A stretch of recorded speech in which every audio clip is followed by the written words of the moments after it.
Rico, anong ginagawa mo dito? Tsaka paano mo nalaman na dito ako nakatira? Hindi na mahalaga yun, Marife. Ang mahalaga sa akin ay ang masabi ko sa'yo ang nararamdaman ko. Umalis ka na, please. Hindi tama to. Ikaw pa rin ang mahal ko.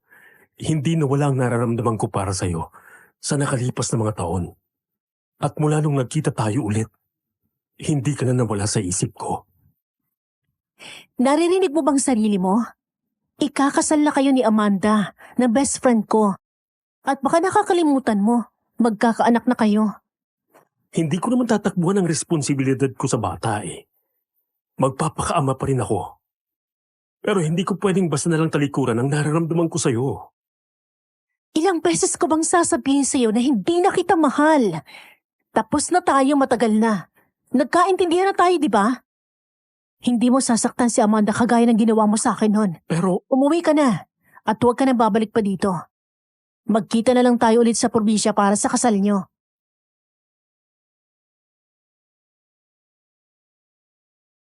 Magandang araw po, Miss Anne, at sa lahat ng listeners ng kwentong Takip Silim. Tawagin niyo na lamang po akong Marife. Ang kwentong isi-share ko po sa inyo ngayon ay nangyari noong 25 anyos pa lamang ako, taong 2006. Nagtatrabaho po ako noon sa isang advertising agency sa Makati. At dito ko po nakilala si Amanda. Mabilis po kaming naging close sa isa't isa dahil pareho kaming masiyahin. Palagi rin naming dinadamayan ang isa't isa sa oras ng pangangailangan. Kaya naman, daig pa sa magkapatid ang turingan naming dalawa. Ngunit isang pangyayari ang sumira sa pagkakaibigan namin. At hindi lang basta ito nasira. Dahil naging sanhi pa ito ng karahasan at kamatayan. Nagsimula ang lahat nung ipakilala niya sa akin ang lalaking mapapangasawa niya. Di ako makapaniwalang buntis ka. Hindi ko pa nga nakikilalang boyfriend mo eh. Ipapakilala ko nga siya sa'yo ngayon, di ba? Huwag ka nang magtampo. Ay nako, ewan ko sa'yo best. Sigurado ka ba dyan sa lalaking pakakasalan mo? Nakilatis mo ba yan ng mabuti? Oo naman, ako pa ba? Alam mo naman kung gaano ako kapihikan. Pero asa na ba yon? 10 minutes na siyang late oh. Red flag. Ang OA mo naman.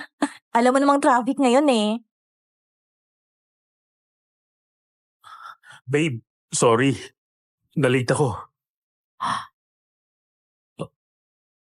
Oh, ba't para ka naman nakakita ng multo? Baka ma-offend dyan ng best friend ko. Mukha ba siyang multo? Ang ganda-ganda kaya ni Marife. Hello? I'm Marife, best friend ni Amanda. Ikaw si Rico? Oo. Ako nga. Nice to meet you. Nice to meet you too.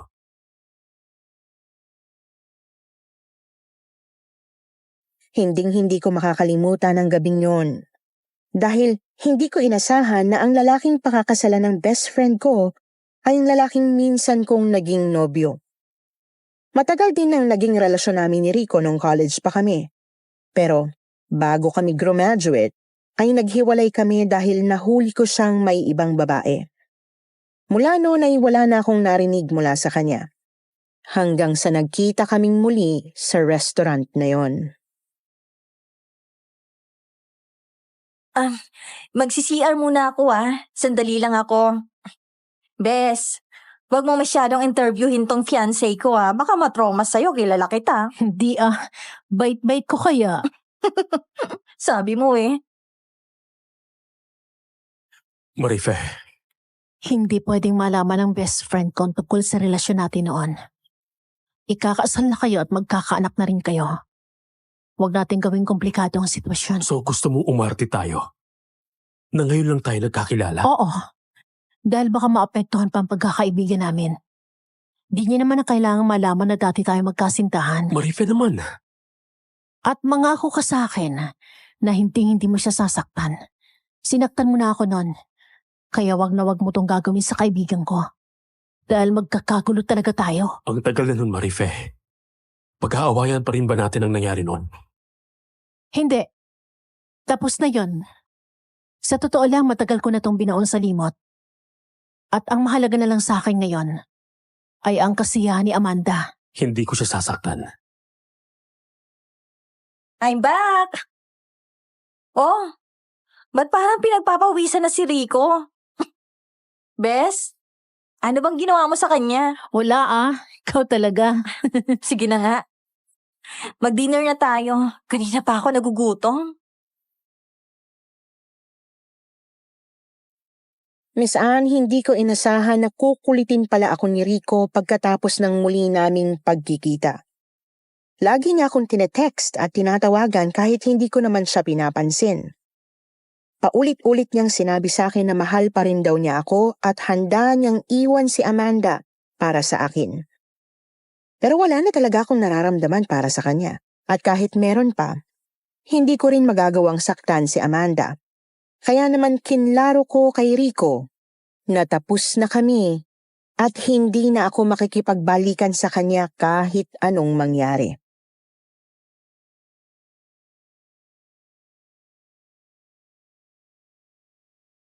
Diyos ko, nasaan na ba tayo? We're in the middle of nowhere. Puros mga naglalakihang puno at talahiban na lang nakikita natin dito, oh.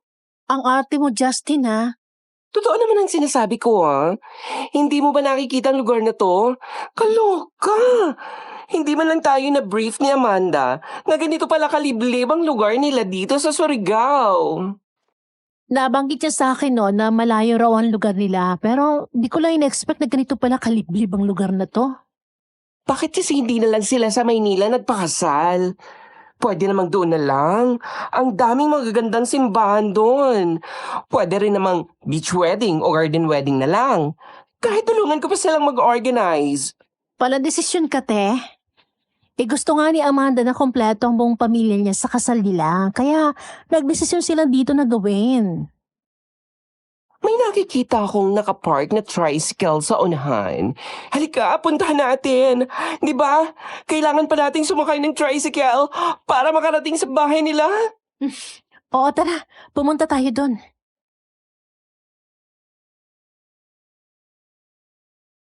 Habang papalapit kami sa mga nakaparadang tricycle ay napansin naming may pinagkakaguluhan ng mga tao sa may talahiban. Lumapit kami doon na dala na rin ng kuryosidad. Sinalubong kami ng masangsang na amoy at mga lumilipad na langaw. Oh my God! Diyos ko, sino may gawa nito? Bukas ng dibdib at tiyan ng banggay. Halos wala nang natirang lamang loob. Anong klaseng tao kayang gumawa nito? Baka ligaw na hayop ang may gawa nito. Masyadong brutal ang pagkakapatay sa babaeng yan, oh. Aswang ang may gawa niyan. Aswang? Nako, mukhang mga dayo kayo dito. Mag-iingat kayo dahil may aswang dito sa amin. Marami nang naging biktima sa nakalipas na mga buwan. Saan ba kayo papunta? Hapon na. Hindi naligtas kung maaabutan kayo ng dilim sa daan. May aswang ba talaga dito? Be, halika na. Umalis na tayo dito. Nakakatakot naman pala ang lugar na to. Ano ka pa? Ang tanda-tanda mo na naniniwala ka pa sa aswang? Hindi totoo mga yan. Totoo sila, Ineng. Maaring hindi naniniwala ang mga taga-syudad na kagaya mo sa kanila. Pero totoong may mga aswang at wala silang puso at hindi magdadalawang isip na pumatay ng tao. Pagkalipas ng 10 minutong biyahe sa tricycle ay nakarating na kami sa bahay ni na Amanda. Nasa gitna po ito ng simpleng nayon. Puros mga maliliit na kubo ang nakapaligid sa lugar. Ang bahay lang ni na Amanda ang pinakamalaki doon. Gawa ito sa semento at nipa naman ang bubong. May 2 palapag ito at disenteng tingnan. Alam mo kaagad na mas nakakaluwag sila sa buhay kumpara sa ibang mga naroon.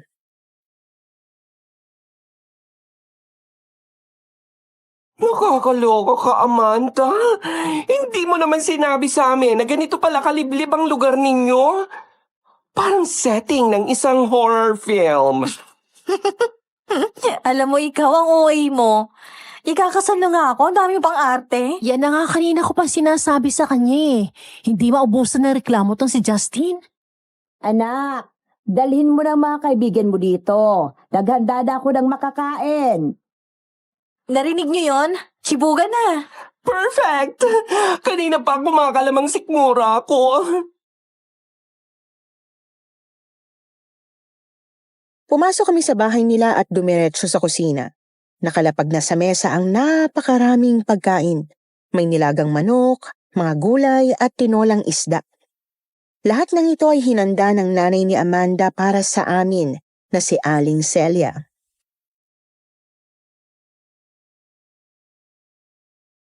Alam kong mahaba ang biyahe nyo, kaya siguradong gutom na kayo. Oo nga po eh, nagutom talaga kami sa haba ng biyahe.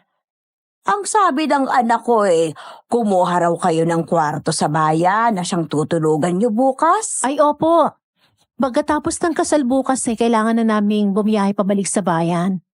Doon na kami magpapagabi bukas dahil maagang biyahe namin pabalik ng Manila kinabukasan. Nahirapan kasi mag-file ng vacation leave itong mga kaibigan ko, ma. Diba, naikwento ko na sa inyo. Sobrang istrikta ng boss namin. Ano strikta? Bruha ka mo. Hoy, ang bunganga mo. Totoo naman ha. Pinaglihiyata sa sama ng loob ang babaeng yon. Pati ba naman dito sa kasal mo, pinahirapan pa kaming mag-leave. Kaya heto't kulang tuloy kami sa oras. Pero dahil love ka namin, pagkakasyahin na lang namin to para lang masaksihan ng special day mo. Salamat talaga sa inyong dalawa, ha? Best, mas swerte ka't nag-resign ka na. Di ka na pahihirapan ng masungit at bruha nating boss. Sinabi mo pa. Ay, siya nga pala. May naabutan kami kanina sa may talahiban. Isang bangkay na wakwak ang katawan. Kaloka! Nasuka na lang talaga ako sa nakita ko. Ako, pang ilan na yan. Sunod-sunod talagang patayan dito sa lugar namin itong mga nakaraang buwan. Inaswang raw? Yun ang sabi ng tricycle driver eh. Yun ang sabi ng mga tao. Aswang raw ang pumatay sa mga ito. Naniniwala ka ba? Totoo ang aswang. Nagtatago lang sila sa likod ng kadiliman.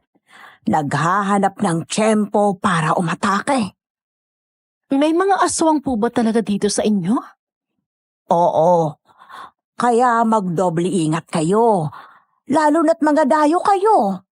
Baka punteryahin nila kayo. Kaya bago matulog mamaya, siguraduhin yung nakasara ang mga pinto at bintana nyo. Naman, tinatakot nyo naman ang mga bisita ko eh. Baka bigla na lang silang umuwi bago ang kasal ko. Binabalaan ko lang, anak. Para mas mapangalagaan nilang kanilang mga sarili. Nakakaloka. Ang creepy naman. Huwag kayong matakot. Ligtas kayo dito. O siya, sige na. Kumain na kayo. May iba pa akong gagawin, kaya magpakabusog kayo dyan, ha? Ang creepy naman. Huwag kayong matakot. Ligtas kayo dito. O siya, sige na. Kumain na kayo. May iba pa akong gagawin, kaya magpakabusog kayo dyan, ha? Salamat po. Gabi na po nang matapos kaming kumain dahil napahaba ang kwentuhan namin. Dinala kami ni Amanda at Aling Celia sa isang kubo na malapit lang sa mismong bahay nila. Pasensya na kayo ah. Puno na kasi ang mga kwarto sa bahay namin, kaya dito na namin kayo patutulugin. Sa amin din ang kubo na to. Dito rin namin madalas pinapatuloy ang mga bisita namin. Taray! Guest room! Baliw ka talaga. Huwag ka mag-alala, Best. Okay lang kami dito. Maluwag naman tong kubo tsaka malinis. Magiging komportable ang pagtulog namin dito. Alam mo, Amanda, kahit saan mo kami patulugin, makakatulog pa rin ako. Sobrang pagod ang buong katawan ko sa mahabang biyahe. Bugbog saradong pakiramdam ko ngayon. Magtawag nga kayo ng mga pogi. Ang landi-landi mo talaga. O sige na, maiwan na namin kayo at nang makapagpahinga na kayo. Huwag niyong kalimutan ang paalala ko, ha? bago matulog ay siguraduhin yung nakasara ang pinto at mga bintana. Opo, Aling Celia. Ang weird ng mama ni Amanda, no? Shh, ano ka ba? Baka may makarinig sa'yo. Nakaalis naman eh. Miski na, mali natin, di pa sila nakakalayo. Tsaka, mabait naman si Aling Celia. Porket pinag-iingat na tayo sa aswang, weirdo na kagad ang tingin mo sa kanya. Hindi lang naman dahil dun eh. There's something wrong. Something weird sa kanya na hindi ko ma-explain. O taray, English yun ha. Seryosohin mo ko. Alam mo, ikaw, pagod ka lang, kaya kung ano-anong iniisip at sinasabi mo. Mabuti pa, tapusin na natin itong pag-aayos ng gamit natin at nang makapagpahinga na tayo. Sige na. Ay, sa bagay, may point ka naman dyan. Baka nga pagod lang ako. Sorry, Lord. Ang judgmental ko kay Aling Celia. Yan, tama yan. Magdasal ka. Ihingi mo na rin ng tawad yung kalandian mo. Sobra ka ha. Nagkwentuhan po kami habang nag-aayos ng gamit. May maliit naman na banyo sa kubo kaya naligo muna kami bago nagpahinga. Siguro'y bandang 8:00 po noon nang marinig kong humihilik na si Justine. Ako naman ay pabaling-baling pa rin sa higaan. Di na naman ako makatulog. Ba't ba namamahay talaga ako pag nasa ibang lugar? Kainis naman, no? Pagod na ang buong katawan ko, pero hindi pa rin ako makatulog. Marife? Marife? Gising ka pa ba? Ako to, si Rico. Ano na naman ang kailangan ng isang to?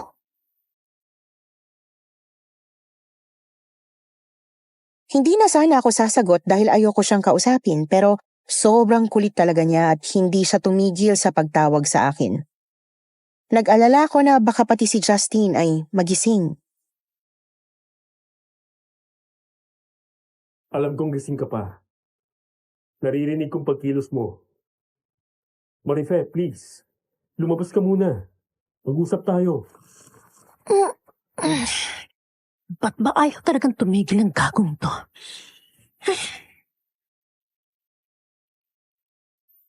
Marife, salamat at lumabas ka.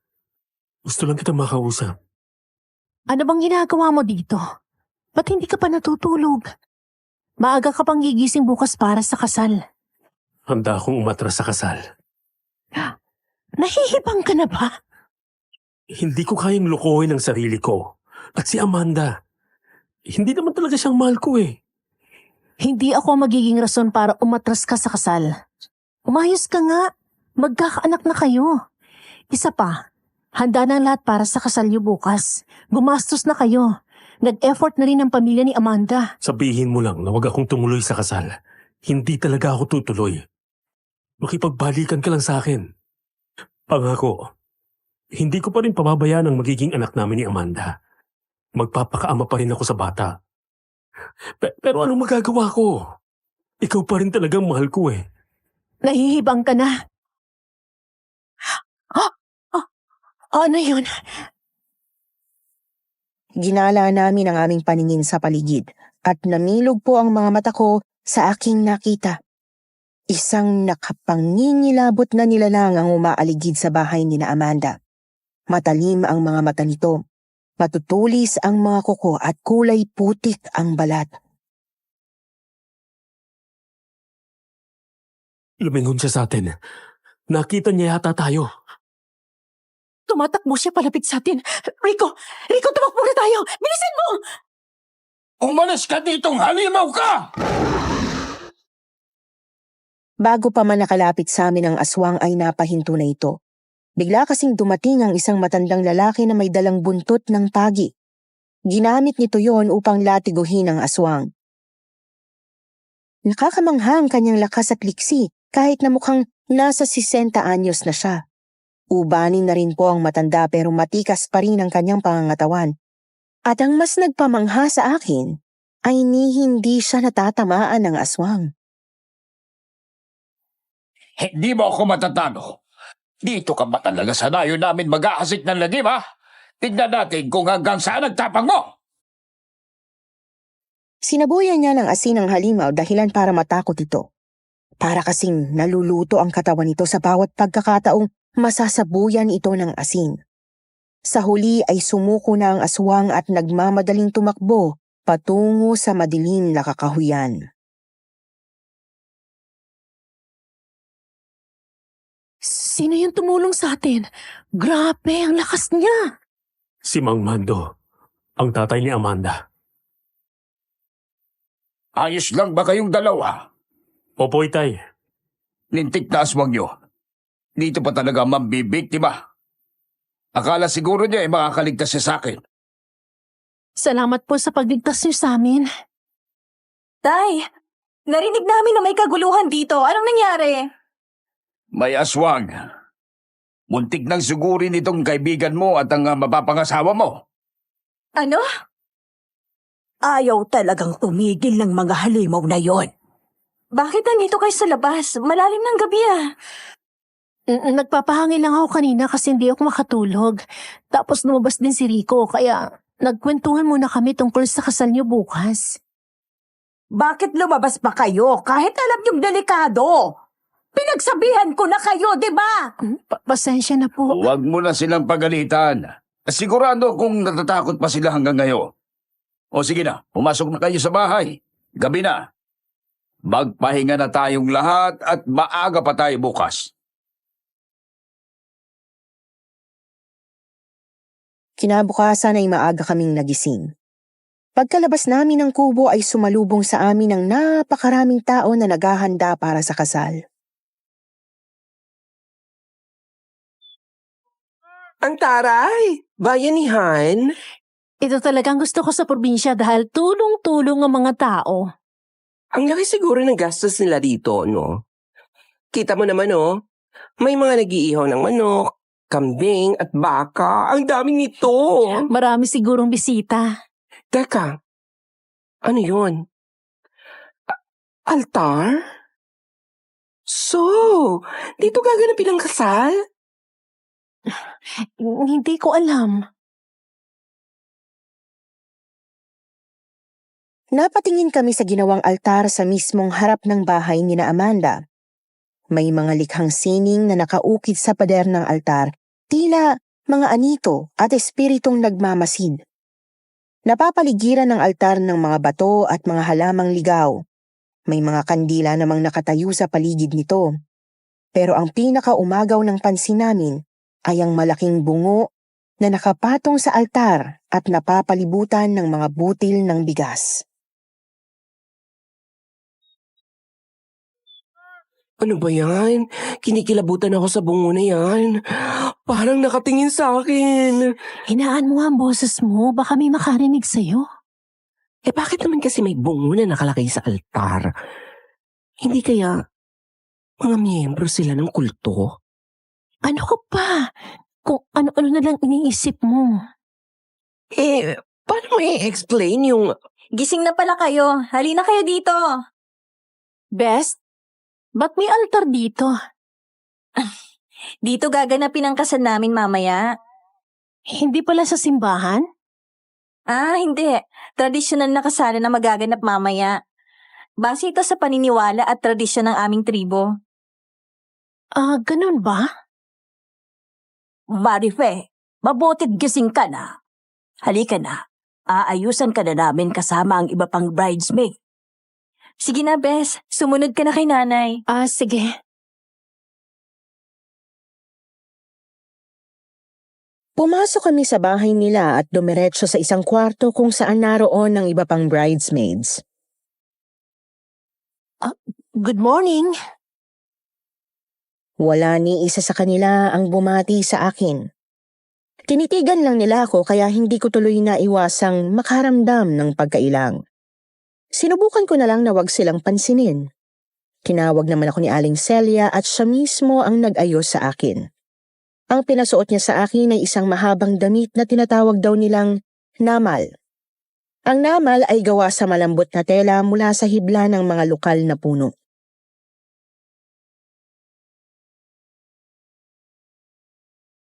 Ang ganda naman po ng kasuotang ito. Oo naman. Nagmula pa ang disenyo nito sa aming mga ninuno. Kulay berde ito na kumakatawan sa mga kagubatan at buhay ng aming tribo. Nakakamangha nga po ang mga disenyong bulaklak at ibon nitong damit eh.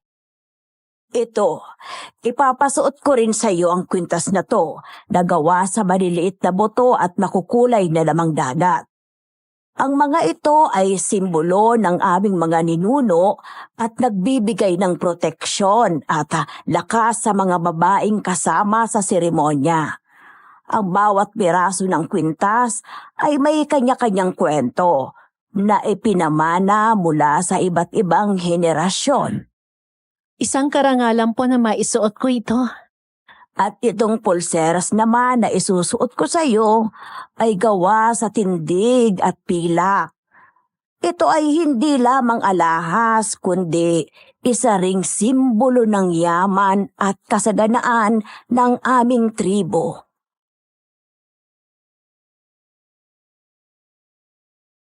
Pinagmasdan ko ang aking sarili sa salamin. May mga sariwang bulaklak at dahon na nakalagay sa aking ulo. Tila ba mga palamuti? Nakayapak naman ako dahil ayon kay Aling Celia, simbolo raw ito ng aming koneksyon sa lupa at sa mga espiritu ng kanilang mga ninuno.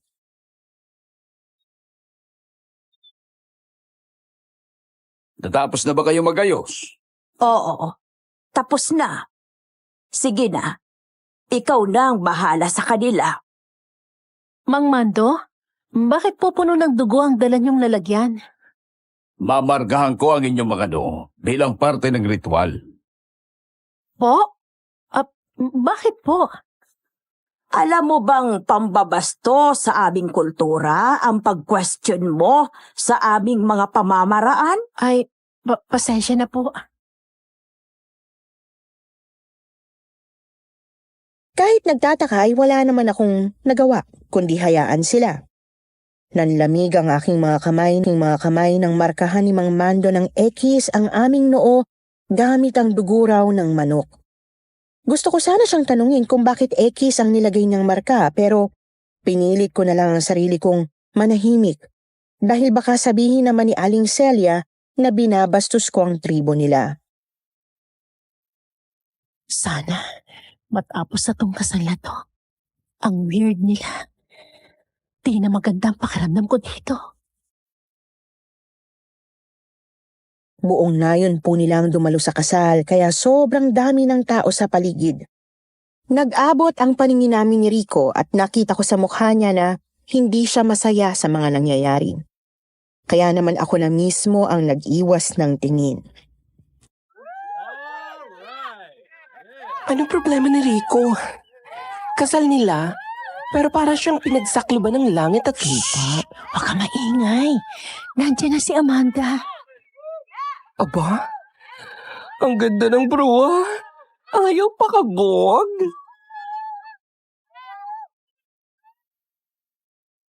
Lahat ay namangha nang lumabas si Amanda at naglakad sa aisle. Napakaganda ng suot niyang trahe de boda. Mahaba ito at may makulay na mga borda na kumakatawan sa mga simbolo ng kanilang tribo. Mga bulaklak, araw, at mga hayop na may mahalagang kahulugan sa kanilang pamumuhay. Ang manggas ay maluwag at may mga pahabang piraso ng tela na dumadaloy hanggang sa kanyang likuran. May suot din siyang korona ng mga sariwang bulaklak. Sa kanyang braso naman ay may mga pulseras na yari sa balat ng hayop at mga piraso ng makikinang na bato. Tama ka. Ang ganda-ganda nga niya. Tsaka, kita mo naman ang ngiti niya, oh. Halatang masayang-masaya siya. Kabaliktaran sa mukha ng groom. Hindi ba siya mahal ni Rico? Ano ka ba? Huwag kang magsalita ng ganyan. Baka kasalan niya ba si Amanda kung hindi niya ito mahal? Malay natin. Baka masama lang pakiramdam ng tao. O di kaya hindi na siya sanay sa maraming tao, kaya naiilang siya. Sa bagay, may point ka naman. Pumwesto na ang elder ng tribo sa harap ng mga ikakasal. May hawak silang itim na mga buto at sinaunang mga talisman. Bago magsimula ang ritual, isang matandang babaeng may puting buhok at mata na tila nagliliyab na apoy ang nagsalita.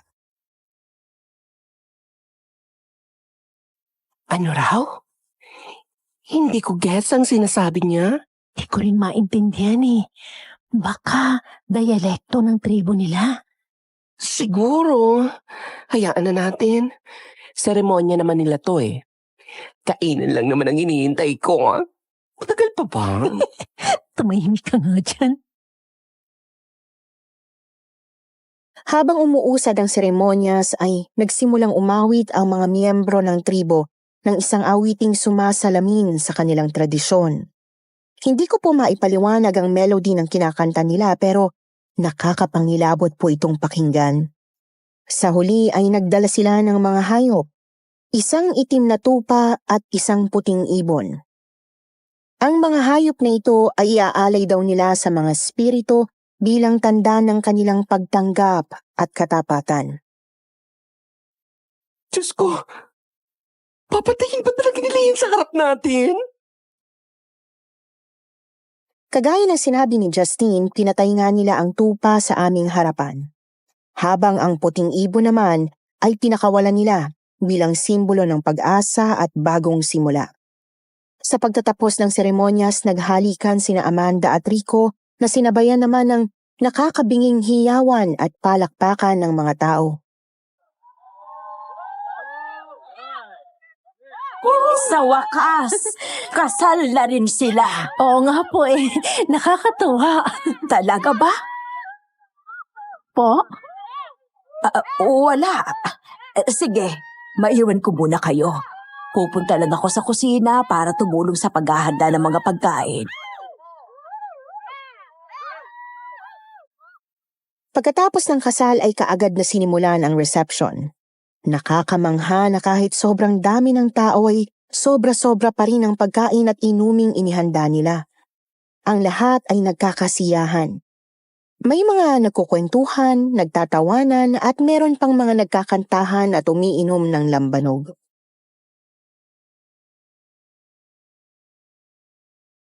Ako lang ba? O talaga may pagka-creepy yung wedding ceremony kanina? Hindi naman sa nanguhusga ako sa kultura ng tribo nila. Pero nakakapanibago lang. Ang bigat sa loob eh. Hindi ko ma-explain. Ako rin. Ang bigat ng pakiramdam ko kanina habang sinasaksihan natin ang seremonyas. Pero wag ka na lang maingay. Baka may makarinig sa atin. Buti na lang talaga. Tapos na ang kasal at makakalis na tayo dito mamaya. Tama ka. Ako rin gusto ko na umuwi. Basta ikaw tumahimik ka na lang dyan Baka kung ano-ano pang sabihin mo kay Amanda mamaya, ma-offend pa yun sa atin. O hindi Masyado kang judgmental sa akin. Hinaan mo sabing boses mo Ay nako, mag-move on na lang tayo sa creepy wedding ceremony na yon. Tapos na eh. Sa ngayon, mag-focus na lang tayo sa biyayang nasa harap natin. Tama ka. Kumain na lang tayo. Hindi. Hindi yung pagkain ang tinutukoy ko. Ano?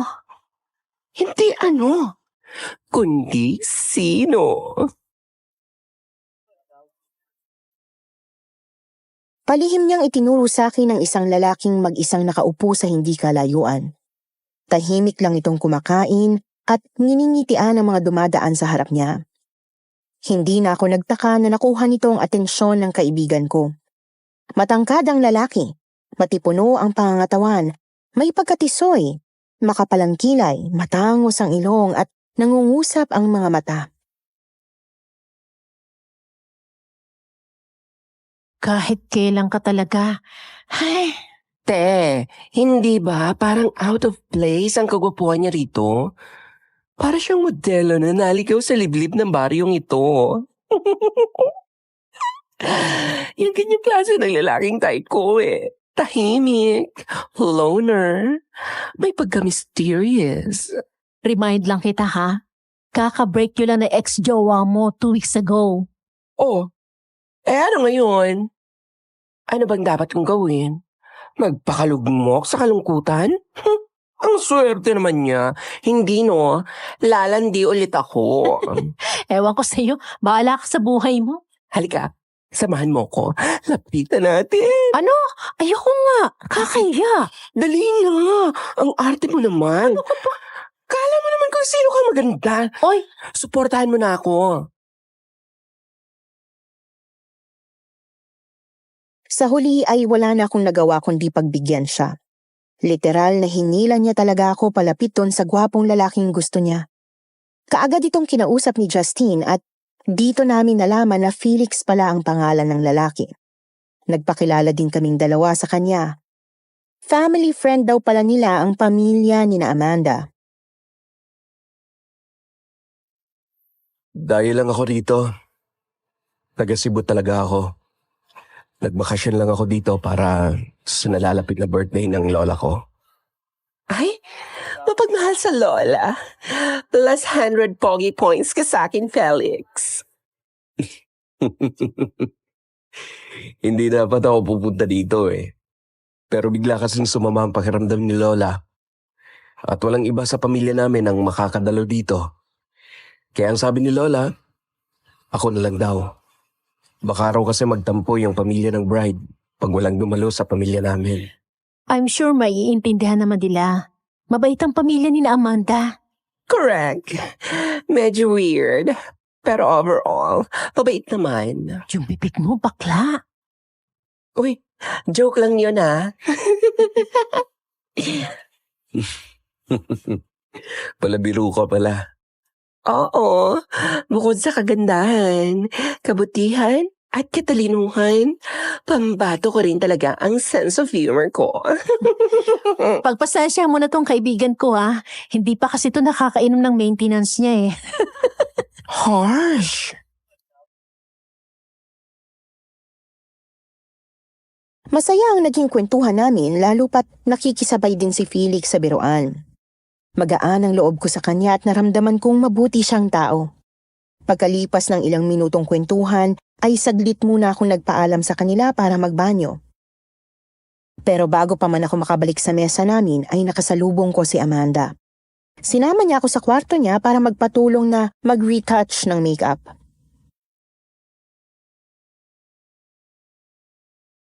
Ang haggard ko ng tingnan. Huwag kang mag-alala. Maganda ka pa rin. Akong bahala sa'yo. Magiging fresh ka ulit sa tulong ng makapangyarihan kong retouch. Bes, thank you talaga sa pagdalo niya sa kasal namin ha. Kahit sobrang layo nitong baryo namin. Ano ka ba? Di mo kailangan mag-thank you. Dapat lang naman talaga na narito ako. Siyempre, special day yata to ng best friend ko. Ang swerte ko talaga sa'yo. Don't worry. Pagkatapos kong manganak, bibisitahin namin kayo sa Maynila. Ang gusto kasi ng mga magulang ko, dito muna kami habang buntis ako. Para din maalagaan nila ako. Aasahan ko yan ha. Pero sa ngayon, mag-focus ka muna sa pagbubuntis mo. At syempre, sa buhay nyo ngayon bilang bagong kasal. Oh, ang lalim ng buntong hininga mo ah. May problema ba? Ewan ko. Baka nag-overthink lang ako. Pero feeling ko kasi hindi masaya si Rico na ikinasal na kami. Honestly, matagal ko nang napapansin na hindi naman talaga niya ako mahal. Para bang napilitan lang siyang piliin ako dahil nabuntis niya ako. Bakit mo naman nasabi yan? Sa tingin ko, may iba siyang mahal. Ano ka ba? Huwag ka nga mag-isip ng ganyan.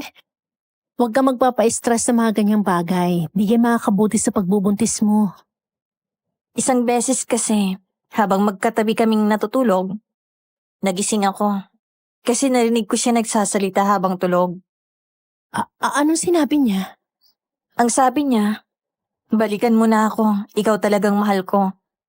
Kaya mula nun, hindi na matanggal sa isip ko na may iba siyang mahal. Hindi naman siguro. Kasal na kami. Kaya hindi na mahalaga kung may mahal siyang iba o wala. Basta't isinusumpa ako. Walang kahit na sinong makakaagaw ng asawa ko. Hanggang sa natapos ko nang i-retouch siya ay hindi pa rin nawala sa isip ko ang sinabi niya. Kahit na wala na akong nararamdaman para kay Rico at wala rin akong planong agawin ito sa kanya, hindi ko pa rin maiwasang makaramdam ng kaba sa sinabi ni Amanda. Pagkabalik ko sa mesa namin ay nagulat na lang ako nang sabihin ni Justine na ihahatid daw kami ni Felix sa bayan. May dala kasi itong kotse at ito na raw mismo ang nagpresenta na ihatid kami. Nako, wag na. Nakakahiya naman. Baka makaabala pa kami sa iyo. Hindi. Okay lang talaga. Wala naman akong ibang gagawin ngayon. Tsaka, bored din ako sa bahay. Aarti pa ba tayo, te? Di hamak na mas convenient naman kung ihahatid tayo ni Felix kaysa mag-commute pa. Ang haba. Nako, wag na. Nakakahiya naman. Baka makaabala pa kami sa iyo. Hindi. Okay lang talaga. Wala naman akong ibang gagawin ngayon. Tsaka, bored din ako sa bahay. Aarti pa ba tayo, te? Di hamak na mas convenient naman kung ihahatid tayo ni Felix kaysa mag-commute pa. Ang haba kaya ng biyahe. Sigurado ka ba? Oo. Sigurado ako. Pero, kailangan na nating umalis ngayon. Pansin nyo, biglang dumilim yung langit. Baka sumama ang panahon. Mas mabuti kung makaalis na tayo. Sige. Magpapaalam na ako kina Amanda. Tinawag ko po sina Amanda at ang mga magulang niya para magpaalam na. Kaagad naman silang lumapit sa amin at pinasalamatan si Phoenix sa pagpipresenta nitong ihatid kami. Salamat, iho. Malaking bagay ito sa amin. Mas mapapanatag kami na makakarating sa bayan ng ligtas sa mga bisita ng anak ko. O siya, sige na.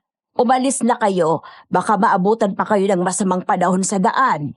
Dahan-dahan sa pagmamaneho, ha? Opo.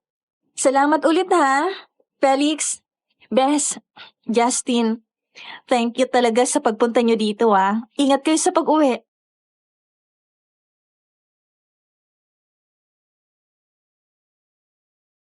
Bago tuluyang umandar ang kotse ay muli akong lumingon kay Amanda at sa mga magulang niya. Hindi ko po maintindihan kung bakit biglang bumigat ang pakiramdam ko habang hinahatid nila kami ng tingin. May kakaiba po kasi sa tingin nila na hindi ko matukoy. Pero pinilit ko na lang ang sarili kong baliwalain ito. Niloloko mo yata kami eh. Sa gwapo mong yan, wala ka talagang jowa? Wala nga, promise. Focus kasi ako sa goals ko sa buhay. Tsaka, alam ko namang darating din ang tamang tao para sa akin balang araw. Ay, dumating na. Nasa loob mismo nitong kotse mo. Ako na yun. Ako na talaga, promise. Ay, nako, baliw ka talaga. Huwag mo lang pansinin ka lang din itong kaibigan ko, Felix, ha? Nagbibiro lang siya. Hindi ako nagbibiro. Oh, kita mo na. Bumuhos tuloy ang ulan dahil sa'yo. Sa umpisa ay mahina lang naman po ang ulan kaya hindi kami nabahala. Pero habang tumatagal, napansin naming palakas na ito ng palakas na may kasama pang malakas na hangin. Dito na kami kinabahan dahil halos hindi na namin nakikita ang kalsada. Delikado na to ha. Ano kaya kung huminto na lang muna tayo? Hintayin na lang natin na tumila ang ulan. Gagabihin tayo sa daan. Delikado. Ay, oo nga. Baka atakihin pa tayo ng aswang. Ayoko mamatay ng virgin noon. Biglang nagbalik sa alaala ko ang aswang na muntik nang sumugod sa amin ni Rico noong nagdaang gabi. Na-trauma po ako sa karanasang yun at ayoko nang maulit pa. Kung okay lang sa inyo, doon na lang muna kayo makisilong sa bahay namin ni Lola. Malapit lang dito. Tapos bukas ng umaga, ihahatid ko kayo agad sa bayan. Parang mas okay nga. Kesa naman ipilit pa nating magpatuloy sa biyahe kahit delikado na sa daan. Ano sa tingin mo, te? Okay lang ba sa lola mong tumanggap ng bisita? Oo naman. Mabait yun si Lola. Sige. Salamat sa tulong mo ha. Masyado na kami nakakaabala sa'yo. Ayos lang. Sige, diretso na tayo sa amin.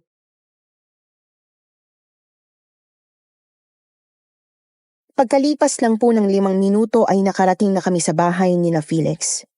Sa unang tingin ay malalaman mo kaagad na luma na ang bahay. Puno ng samot-saring kwento at mga alaala. May 2 palapag ito. Ang mga dingding ay gawa sa kahoy at ang mga pintuan ay may mga itim na bakal na hawakan kung saan may mga nakaukit na simbolong hindi ko maintindihan.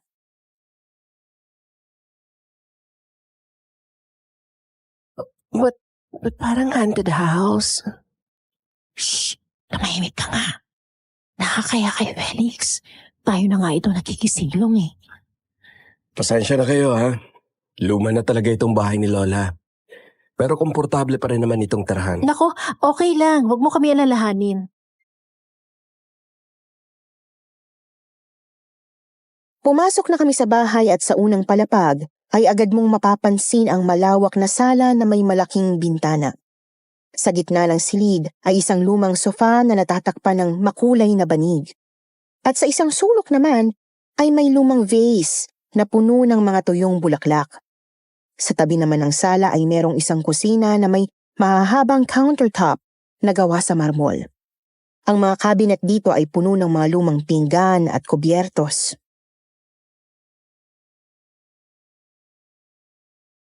Lola mo ba yung nakaupo sa silyang tumba-tumba? Oo. Siya ang aking Lola Saling. Magandang hapon po, Lola Saling. Good afternoon po, La. La, eto si Justine at Marifem. Mga bisita sila ni Amanda. Ihatid ko sana sila sa bayan pero biglang sumama ang panahon.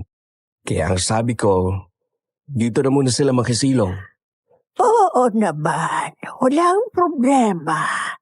Delikado ang panahon ngayon.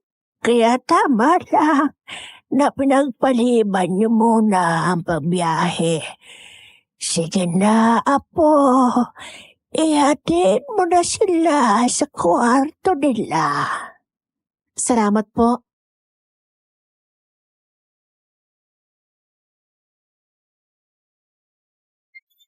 Eto magiging kwarto ninyo. Pasensya na walang kuryente ha. Masama kasi ang panahon. Sana bumalik na din agad ang kuryente mamaya. Okay lang kami dito. Sige, maiwan ko muna kayo dito ha. Naghanda po si Felix ng hapunan na pinagsaluhan namin kasama ang kanyang lola.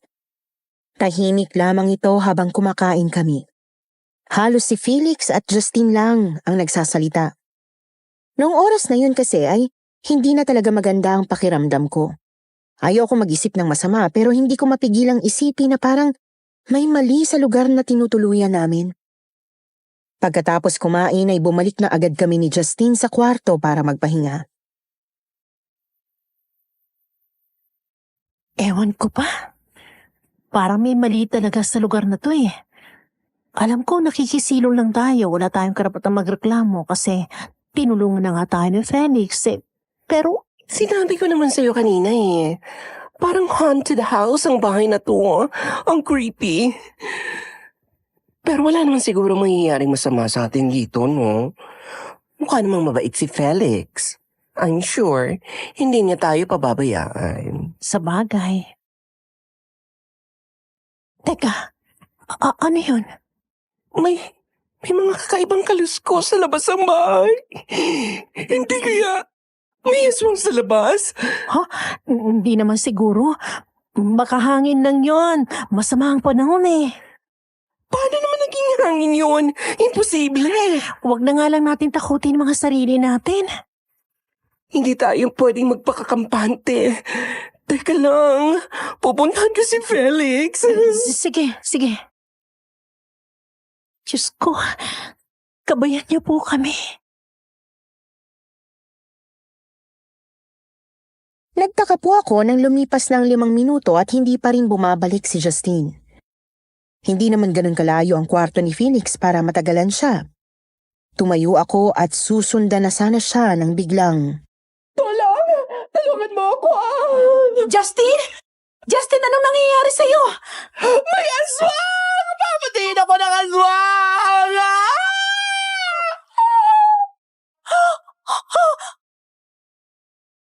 Narinig ko ang mga sigaw ng kaibigan ko habang walang awa siyang nilalapa ng aswang. Gusto ko sanang lumabas at tulungan siya pero alam ko ring wala akong magagawa. Hindi ko kayang labanan ang aswang. Pagkalipas ng ilang saglit ay biglang naging tahimik ang paligid. Justin! Hindi! Hindi ba? Justin!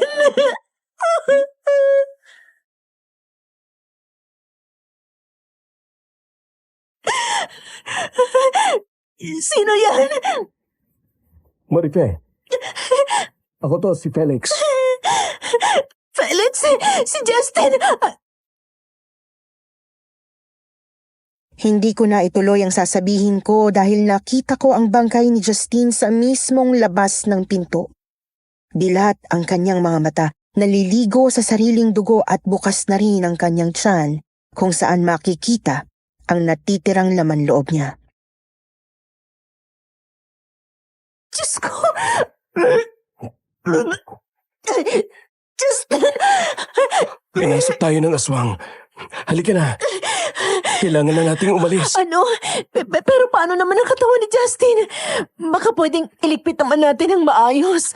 Gusto ko siyang bigyan ng maayos na libing. Marifet, tsaka na. Pag nakaligtas na tayo. Sa ngayon, wala na tayong oras. Baka bigla na namang sumugod ang aswang. Bilisan na natin. Wala na po akong nagawa ng tuluyan akong hilahin ni Felix palabas ng bahay. Tama naman siya. Hindi kami pwedeng magsayang ng panahon. Maaaring nasa paligid pa rin ang aswang at naghahanda para patayin kami.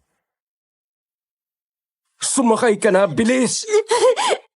Diyos ko! Patawarin mo ako, Justin.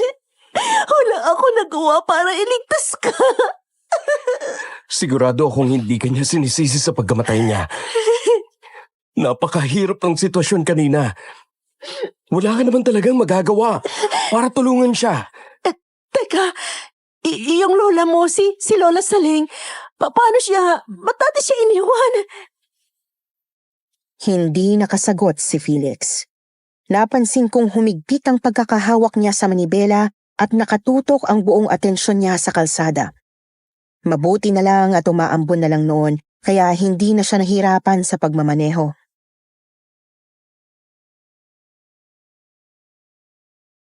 Felix, sagutin mo ko.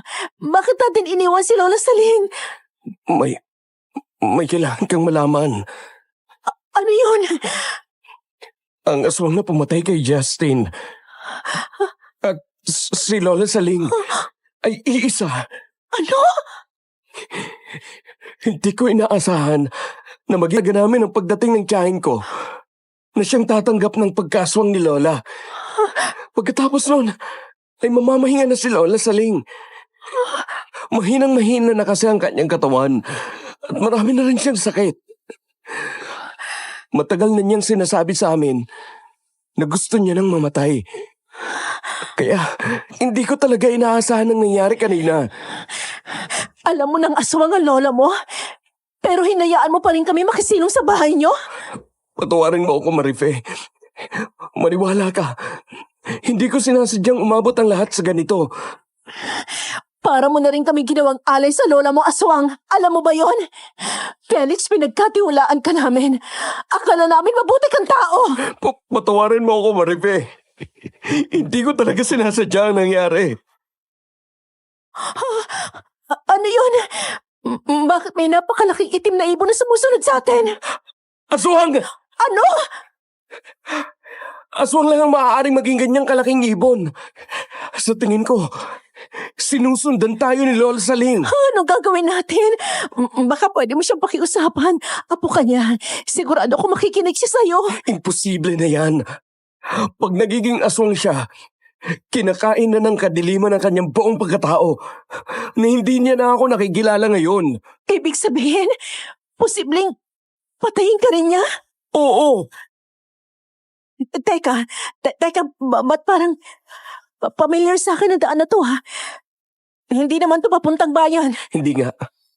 Babalik tayo kay na Amanda para humingi ng tulong sa tatay niya. Pero, Malayo pa ang bayan. At kung patuloy tayong susundan ni Lola, maaaring hindi na tayo umabot doon. Kaya maniwala ka sa akin. Sina Amanda lang talaga ang pag-asa natin para makaligtas. Di ba? Best friend mo siya. Tsaka kung hindi ka niya pababayaan. Hindi na lang ako kumontra pa. Naaalala ko kasi kung paano nakipaglaban si Mang Mando sa aswang. At alam kong siya nga ang makakatulong sa amin. Nang bumaba kami mula sa kotse ay bumungad sa amin ang nayo na tila nag-aalab dahil sa malaking apoy na nagliliyab sa gitna. Mga tao ng tribo ang nakapaligid dito. Ang ilan ay may dalang mga malalaking tambol. Ang kanilang mga matay puno ng pagkagutom at matinding pagnanasa, para bang nakahanda para sa isang mahalagang ritual.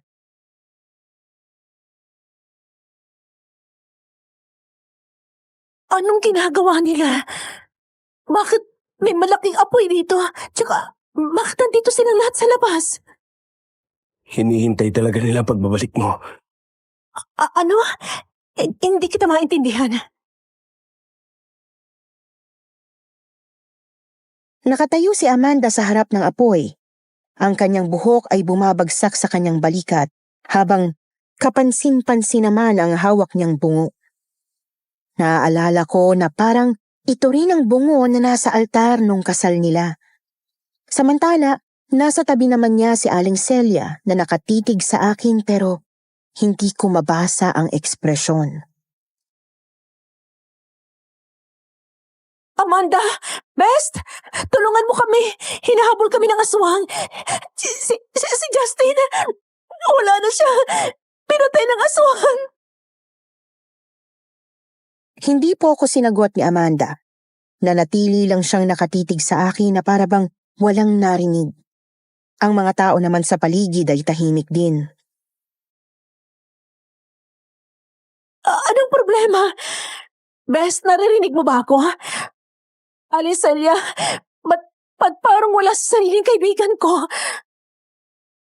Hindi mo siya kaibigan! Ahas! Napansin ko po na parang nag-aapoy sa galit ang mga mata ni Amanda. Lalo ring humigpit ang kanyang pagkakahawak sa bungo habang nakatitig sa akin. Tumingin ako sa paligid at napansin ang lahat ng tao na nakatuon ang atensyon sa akin. Para bang gutom na gutom sila. Napapalunok pa sa sariling laway habang nakatingin sa akin. Lintek, Anong nangyari? Nasaan na si Rico? natakasan ako ng hayop na yun. Mukhang nalaman niya na ang sikreto natin. Kaya't nakapaghanda siyang tumakas. Huminahon ka, anak. Hindi yan makakabuti sa pagbubuntis mo. Bakit niyo siya hinayaang makatakas? Huwag ka mag-alala. Pinaghahanap na siya ng mga katribo natin. At ako rin mismo ang tutulong sa paghahanap. Sigurado naman akong hindi pa siya nakakalayo eh. Maaring nagtatago lamang siya sa kakahuyan. Pero hindi niya tayo matatakasan. Siguraduhin niyo lang. Dahil hindi ako makapapayag na masirang plano ko. Anong plano mo? Ang patayin kayo ni Rico. Ano? At narito ako para tulungan siya. Magkasabot kayo? At hindi lang basta magkasabwat. Ako rin ang ama ng ipinagbubuntis niya. Ano? Tamang narinig mo. Si Felix nga ang totoong ama ng pinagbubuntis ko. Sa tingin mo ba? Si Rico lang ang pwedeng magloko, ha? Para hindi ka na maguluhan. Ako na ang sasagot sa mga katanungan sa isip mo. Ang totoo niyan, matagal nang alam ng anak ko ang tungkol sa lihim niyo ni Rico. Dati kayong magkasintahan, di ba?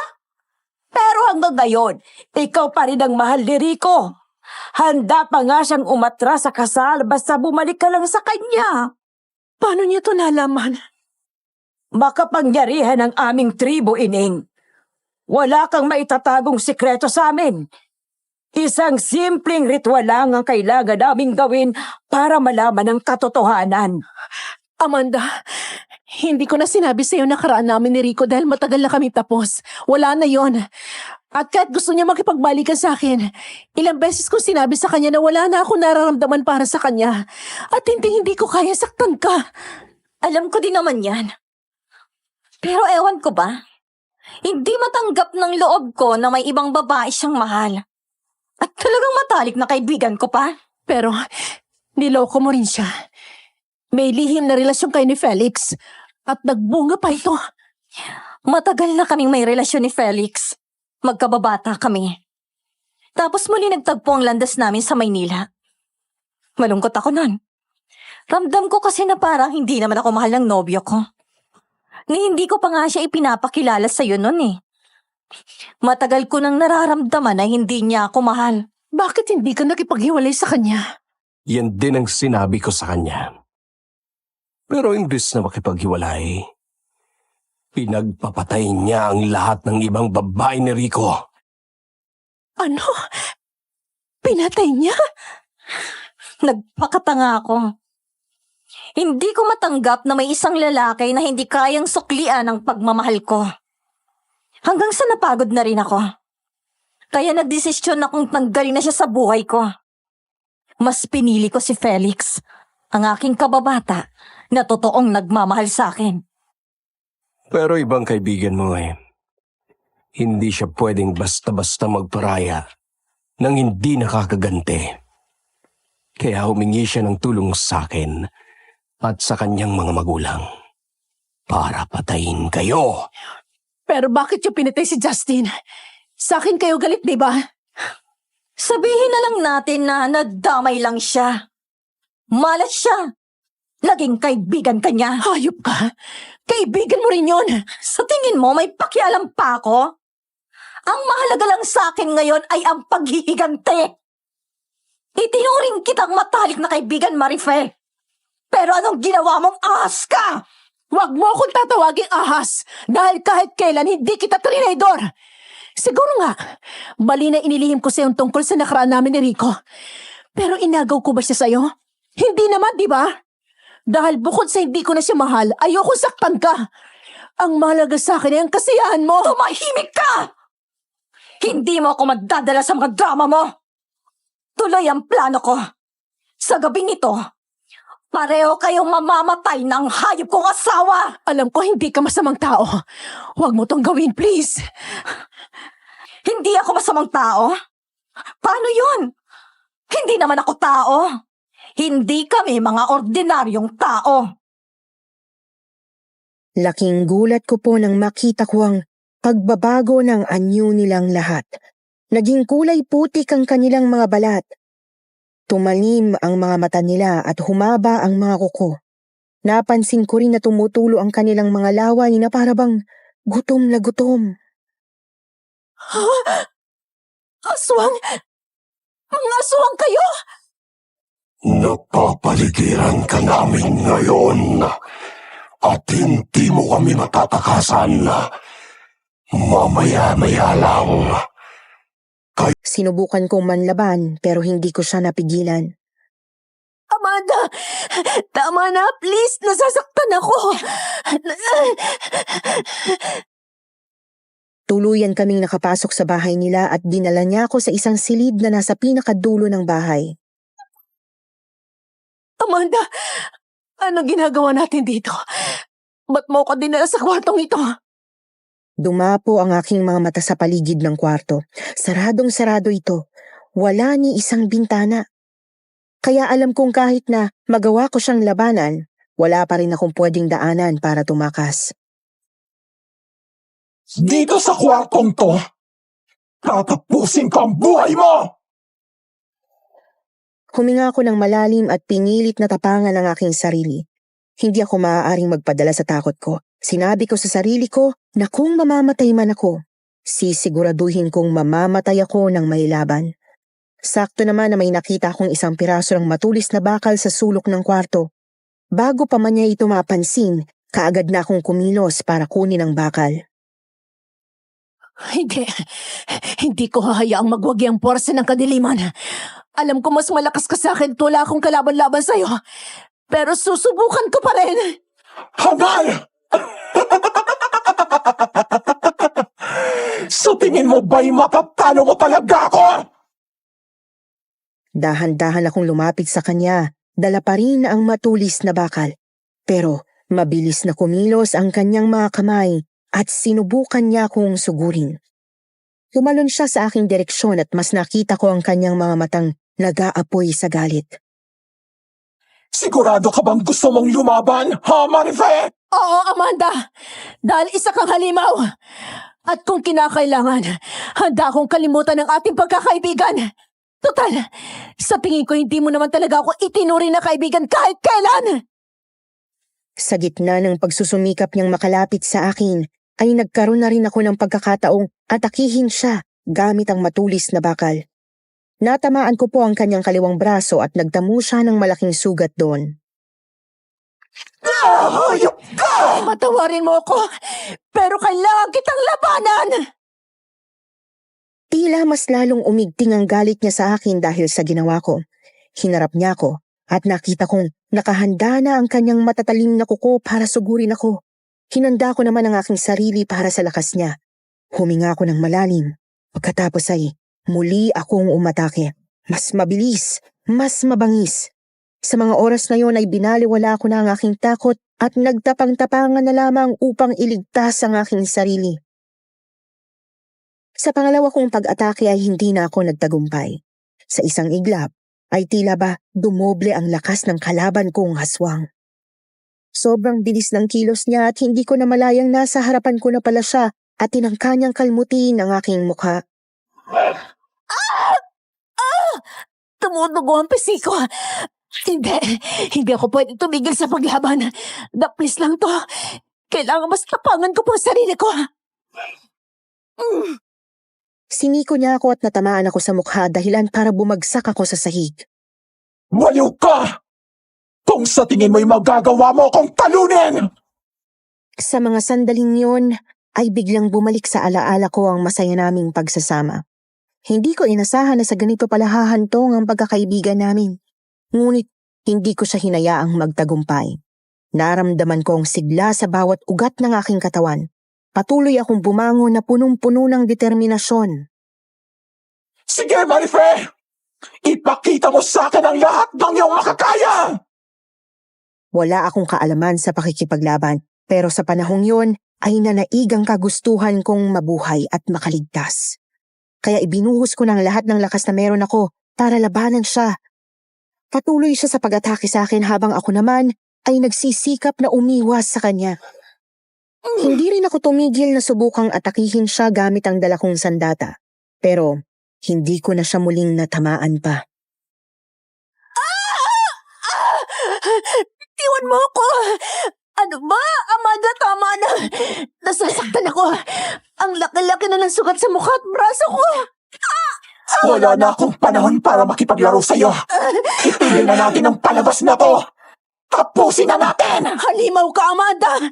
Nagsisisi ako na nakipagkaibigan ako sa'yo! Hindi ka magtatagumpay! Paano ba yan? Nabitiwan mong sandata mo laban sa akin. Paano mo ako lalabanan ngayon, ha? Ano yun? Anong nangyayari? Si Rico, humingi siya ng tulong sa taong bayan. Sinusugod ngayon ng mga tao ang ating tribo. Dinampot ako ni Amanda at hinila palabas ng bahay. At dito ko nga po nasaksihan ang nangyayaring labanan. Huwag kayong matakot mga kasama! Huwag tayo magpapadaig sa mga alagad ng kadiliman! Panahon na upang puksain ang kanilang lahi! Nakakapangilabot ang sigawan ng napakaraming tao na pinangungunahan ni Rico. May mga dala silang sulo at handa rin silang makipaglaban gamit ang kanilang mga sandata, kagaya ng balisong, patalim at buntot ng pagi. Huwag tayong matakot! Kayang-kaya natin silang tapusin! Mga hangal, sa tingin niyo ba ay mga kaya niyong tapatan ang lakas namin? Hindi kayo nag-iisip! Ang mga tao ay sumagot ng hiyaw, puno ng sigla at tapang. Tumayo naman sa gitna si Felix na nagsilbing leader ng mga aswang. Matalim ang ngiti sa kanyang mukha. Nagliliyab ang kanyang mata habang pinapalibutan siya ng kanyang mga kasamang aswang. Gusto kong pagmasdan mo kung paano tatakpusin ng aming tribo ang buhay ng mga taong yan! Hindi mananalo ang kasamaan! Umaasa ka ba talagang mananalo sila at maililigtas kanila? Huwag kang ngang magpatawa!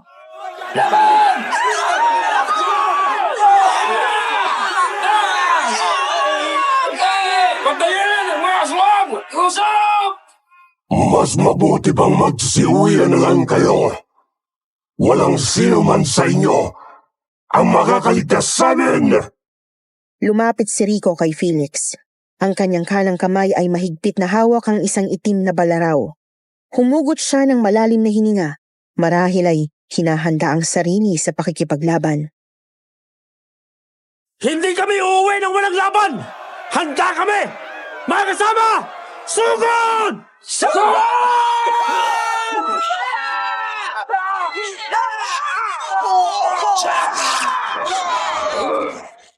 Sumiklab ang laban. Namilog ang mga mata ko nang masaksihan ng pagbabanggaan ng mga tao at aswang. Para bang nanonood ako ng isang eksena sa pelikula. Nagsimula rin ang labanan sa pagitan ni Rico at Phoenix.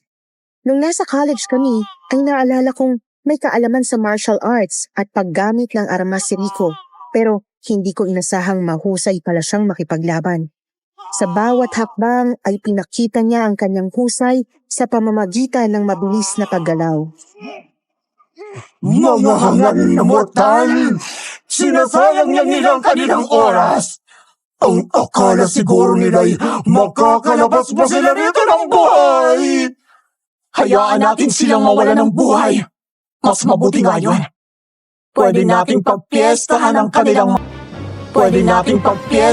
kanilang mga bangkay. Magiging sagana tayo sa hapunan! Mga hayop kayo! Dumanak ang dugo ng gabing yon. Hindi rin nagpatalo si Felix na nakalabas ang mga pangil. Ilang beses nitong sinubukang sugurin si Rico, ngunit naiiwasan ito ng huli dahil sa sobrang liksi nitong kumilos. Hindi kita hayaan na matalo kami! Ito ng katapusan ng inyong kasamaan! Sa isang tuluyang galaw ay nagtagumpay si Rico sa pagtagilid kay Felix at nagawa niyang itaga ang balaraw sa tiyan nito. Napasigaw si Felix ng sobrang lakas, puno ng galit at sakit. Pero bago pa man ito makagalaw, umikot na si Rico at nagbigay ng isang matinding sipa sa dulong bahagi ng katawan ni Felix. Hayop ka! Rico! Kagaya nga ng sinabi ko kanina! Katapusan nyo na! Nabuhayan ako ng pag-asa nang makitang binawian na ng buhay si Felix. Marami rin sa mga aswang ang tuluyang napatumba ng mga tao. Bagamat nakakapanlumong isipin na marami ring mga inosenteng tao ang nawala ng buhay, nakaramdam ako ng pag-asa na posibleng matalo nga nila ang puwersa ng kadiliman. Habang nangyayari ang lahat ng ito, ay hawak pa rin ako sa leeg ni Amanda. Habang nakatingin ako sa kanya, naramdaman ko ang panggigigil ng kanyang mga pangil sa gilid ng aking leeg. Agad kong sinubukang kumawala, pero kumapit siya ng mas mahigpit sa akin. Wala kang ligtas dito, Marife! Hirapan na akong huminga! Marife! Kasabay ng sigaw ni Rico, ay tumalilis siya sa likuran ko. Hawak pa rin ang itim na balaraw. Ang liwanag ng buwan ay tumama sa kanyang mukha, nagbigay diin sa determinasyon sa kanyang mga mata. Hindi mo magagawang iligtas ang babaeng ko! Sabay kong tatapusin ang buhay niya! Nakatuon ang atensyon ni Amanda sa kanya, pero hindi siya nagpakita ng takot. Sa halip, lumakad siya na parang walang takot na bayaning handang iligtas ako. Hindi nagtagal ay nakalapit na si Rico sa amin. Dahil dito ay nabahala si Aling Celia. Mag-iingat ka! Susugurin ka ni Aling Celia! Mabuti na lang at nabalaan ko siya. Bago pa man tuluyang makasugod si Aling Celia sa kanya, ay sinalubong niya ito ng dala niyang balaraw. Itinusok niya ito sa mismong dibdib ng aswang.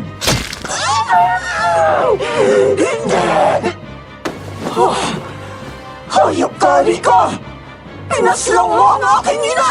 Dapat lang napaslangin ang lahi nyo! Pagbabayaran mo ang ginawa mo! Kayong dapat magbayad sa mga ginawa nyo! Napakarami nyong naging biktima! Bigla pong tumakbo si Amanda habang hawak pa rin ako. Sinubukan kong kumawala mula sa kanya pero sobrang higpit ng pagkakahawak niya sa akin. Hindi umubra ang pagpupumiglas ko. Narinig ko naman na sinusundan kami ni Rico kaya sinubukan kong pakalmahin ang sarili ko. Pero muli akong nagpanik nang mapansin kong nasa gitna na kami ng madilim na gubat. Amanda, please! Itigil mo na to! Hindi ka masama! Kilala kita! Parang nakitang kapatid eh! At alam ko mabuti ang puso mo! Amanda! Bitiwan mo si Marife! Hindi nagpakita ng takot si Rico sa kalaban niyang aswang. Muli siyang sumugod dito ng sobrang bilis, dahilan upang mabitiwan ako ni Amanda. Bumagsak ako sa lupa habang nakikita ko ang paglalabanan nila. Sinuntok siya ni Rico at sinaksak ng dala nitong balaraw. Nakita kong pagguhit ng isang malaking sugat sa kanang braso ng aswang, pero imbis na manghina, ay tila mas umiigting pa ang galit nito. Rico! Mag-iingat ka! Susugurin ka niya! Sa pagkakataong ito ay huli na para makaiwas ito. Tumama sa kaliwang pisngi ni Rico ang matatalas na kuko ng aswang, dahilan para masugatan ito ng sobrang laki.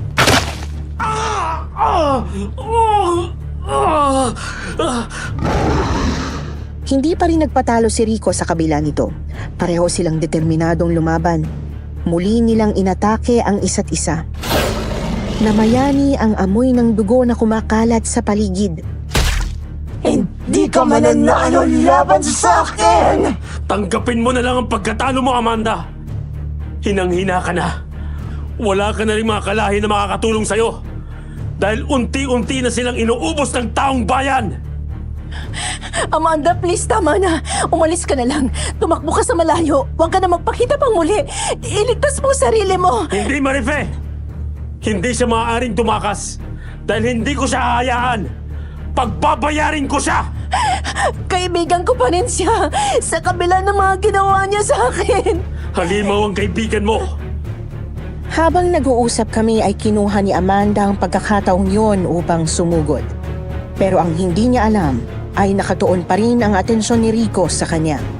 Kaya bago pa man siya tuluyang makalapit dito, ay sinalubong na niya ito ng balaraw. Diyos ko, Rico, sinaksak mo siya. Hindi. Katapusan mo na!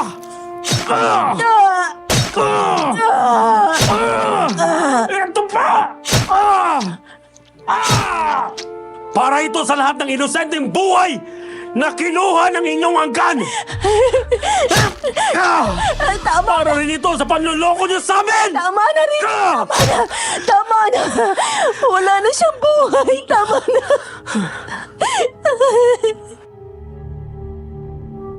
Magkasama kaming bumalik ni Rico sa nayon kung saan nakita naming patay na ang lahat ng mga aswang. Sa kasamaang palad ay maraming tao rin po ang nasawi. Mabigat sa loob pero pinasalamatan namin sila sa napakalaking sakripisyo na kanilang ginawa.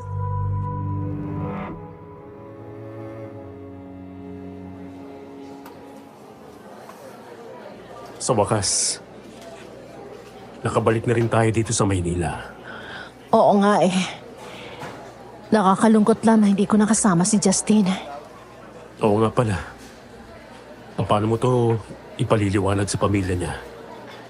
Sa totoo lang, hindi ko pa alam kung paano.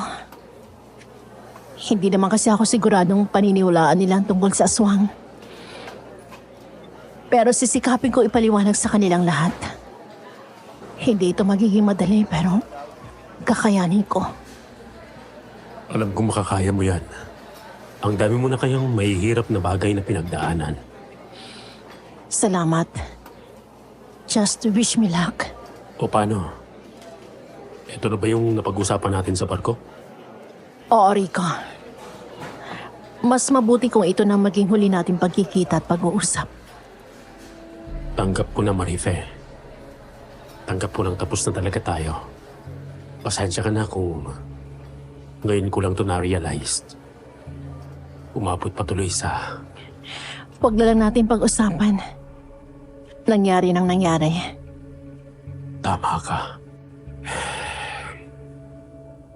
Goodbye, Marife. Goodbye, Rico.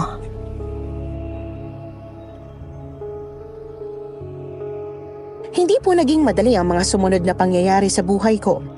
Sobrang nahirapan ako sa pagpapaliwanag sa mga magulang ni Justine kung ano ang nangyari.